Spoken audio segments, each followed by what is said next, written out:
Hi friends, welcome to Physics Coach. मेरा नाम अंकित. So let us understand this problem. This is very good question.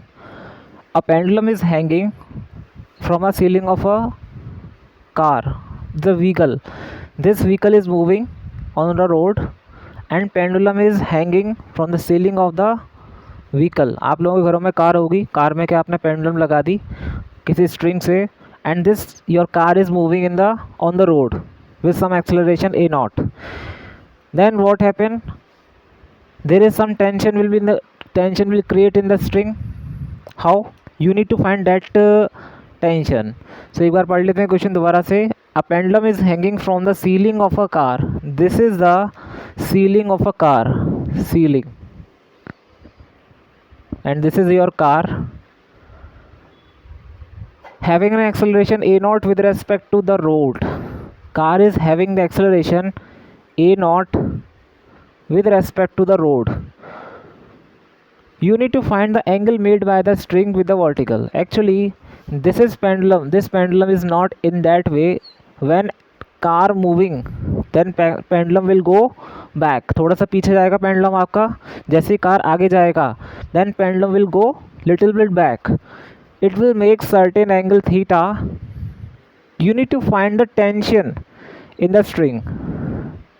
अब इस string में wire लगा है, वायर में कुछ ना कुछ टेंशन आएगा. You need to find that tension force you need to calculate. Now how will you approach this question? कैसे अप्रोच करेंगे इस क्वेश्चन को? वही स्टेप, पुराने स्टेप्स जो हम लोग पढ़ते आ रहे हैं. स्टेप क्या है कि पहले तो ऑब्जर्वर डिसाइड कर लो. I decide my observer. देखिए, मैं इस बार इस क्वेश्चन को अपना ऑब्जर्वर कहाँ मानूंगा? इस व्हीकल को ही मैं अपना ऑब्जर्वर मान लूँगा. अपना फ्रेम क्या मानूंगा? इस व्हीकल को ही अपना क्या मान लूँगा? फ्रेम. समझ आ रहा है? When I consider this vehicle to be my frame. So कैसा फ्रेम हो गया ये कैसा फ्रेम है? मैं इस व्हीकल के रेस्पेक्ट में जो क्या बताऊँगा? टेंशन बताऊँगा. Clear? This is I am just considering this vehicle to be my frame. I am what I am thinking, like not thinking. मैंने डिसाइड करा मेरा ऑब्जर्वर कहाँ है? इस कार के अंदर ही बैठा है. This is my observer. Clear? This observer is in the non inertial frame. Non inertial frame. Now we will draw. Since we know that we can't apply Newton's law in the non-inertial frame, there is some restriction. So you need to apply pseudo force in order to apply the same Newton law which you are applying earlier. अगर आपको non inertial frame में Newton law लगाना है, then you have to consider pseudo force. अब देखिए, हम इसका free body diagram बनाते हैं. हमारा पेंडुलम का बॉब क्या है? ये है. इसका फ्री बॉडी डायग्राम बनाते हैं. देखिए, वेट एम जी नीचे लग रहा होगा. ठीक है. टेंशन कैसे लग रहा होगा? ऐसे टेंशन लग रहा होगा T1. और रेफरेंस एक्सिस बना लीजिए. मैंने x मान लिया, इधर y मान लिया, और मेरा ओरिजिन हो गया. Clear? This is my x और वट एवर एल्स यू भी जो भी आपने माना है. ये एंगल क्या है आपका? ध्यान से देखिए, ये एंगल थीटा है. ये एंगल थीटा, तो ये भी थीटा हो गया. Alternate angle are equal, lines are parallel. ये ट्रांसवर्सल हो गया. T1 cos theta, T1 sine theta apply कर सकते हो. और ये जो आपका कार है, ये ए नॉट एक्सेलरेशन से मूव कर रहा है. समझा गया? अब ज़रा मुझे सोच के बताइए, अभी मैंने क्या चीज़ मिस कर दिया? Which thing I Mrs? ऐसा क्या मैंने मिस करा है? बताओ. सूडो फोर्स नहीं लगाया. अब सूडो फोर्स क्या होता है?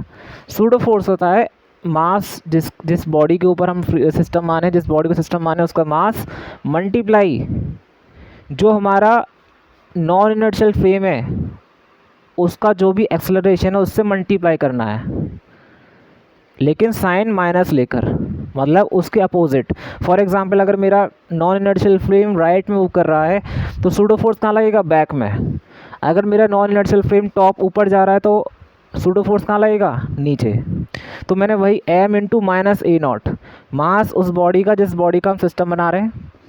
एक्सेलरेशन किसका लेना है? नॉन इनर्शियल फ्रेम का. जो हमारा नॉन इनर्शियल फ्रेम मतलब ये कार है, ये किस एक्सेलरेशन से जा रही है? उसका एक्सेलरेशन लेना है, लेकिन उसका एक्सेलरेशन कहाँ से मेज़र कर रहे हैं आप?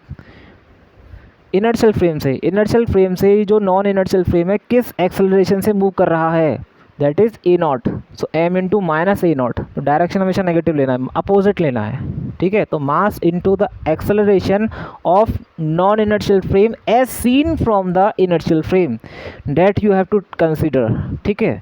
तो ये आप लेंगे और लगा देंगे यहाँ पर, तो ये क्या होगा, एम इंटू ए नॉट। ये क्या हो गया आपका सूडो फोर्स। क्या अभी भी कुछ चीज़ रह गई है, बताइए? Is anything left? If you think then आप बता सकते हैं मेरे को। If anything is left you can tell me, बताइए। कुछ नहीं रहा, ठीक है। आपको ये थीटा निकालना है। अब ज़रा मुझे बताइए, a person who is inside the car, जो कार की फ्रेम के अंदर है, उसे क्या लगेगा कार मूव कर रही है? According to this observer who is inside this car, according to that this pendulum is at rest. For example, अगर आप ट्रेन में कभी मूव कर रहे हो तो आपके सामने वाली जो सवारी बैठी है, पैसेंजर बैठे हैं, आपको क्या लगता है वो रेस्ट में है, बिकॉज़ आप उस ट्रेन के अंदर बैठे हैं, तो आपके आसपास जो लोग हैं वो रेस्ट पर ही हैं। इसी तरह से ये जो ऑब्जर्वर है, इसके लिए जो पेंडुलम है ये कैसा है, एक रेस्ट कंडीशन में है। तो इस पर जो भी फोर्स लगेगा नेट फोर्स ज़ीरो होगा। तो नेट फोर्स इन एक्स ज़ीरो होगा, दैट इज़ कितना होगा, देखो T1 के कंपोनेंट ले लीजिए, T1 कॉस थीटा, और इधर क्या आ गया आपका T1 साइन थीटा। तो T1 साइन थीटा और ये इधर लेकर आए माइनस हो जाएगा, is equal to zero. Clear? कोई डाउट बताइए? y में क्या होगा, net force in y, T1 cos theta minus m g, यही तो आएगा, T1 cos theta minus m g is equal to zero. कोई डाउट? अब यहाँ से अगर मैं T1 का वैल्यू निकालूँ, यहाँ से निकालूँ तो क्या आएगा आपका, m a naught divide by sine theta, ये T1 का वैल्यू आ गया यहाँ से क्या आएगा, m g upon cos theta, दोनों साइड T1 है, इक्वेट कर दीजिए, you will get the answer. तो इक्वेट करेंगे तो क्या मिलेगा आपको,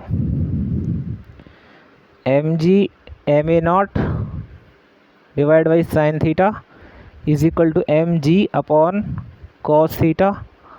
तो यहाँ से क्या आ गया, tan theta is equal to, इसको इधर ले जाएंगे तो क्या आएगा, ए नॉट बाई जी। ठीक है, यही तो आ रहा है आंसर, चेक करिए आप लोग अपना। ठीक है, थीटा को क्या ले सकते हैं आप लोग, theta is equal to tan inverse a naught by g. This is our final answer. Clear? बहुत आसान क्वेश्चन है। फ्रेम डिसाइड करिए, एफबीडी बनाइए, जिस सिस्टम को आपको लेना है, जो भी आपने लिया है। फॉर एग्जांपल मेरे को इस बॉब को मैंने सिस्टम माना था, लगाइए, फोर्स बैलेंस करिए, रेफरेंस एक्सिस लीजिए, you will get the final answer. Step by step चलिए, कोई दिक्कत नहीं आने का। ठीक है, सो फिजिक्स से डरना नहीं है, फिजिक्स को डराना है। ठीक है, फिजिक्स कोच में आए हैं आप लोग, तो यहाँ से बिल्कुल फिजिक्स को ऐसे समझेंगे बहुत इजी वे में। So thanks a lot once again, thank you so much. Pseudo force से रिलेटेड और भी क्वेश्चन कराऊंगा, बिकॉज सूडो फोर्स बच्चों को लगाना ही नहीं आता। अगर आप इस क्वेश्चन को विदाउट सूडो फोर्स भी करेंगे तब भी आंसर यही आने का है। क्लियर? समझ आ गया आपको? सो thanks a lot, thank you so much.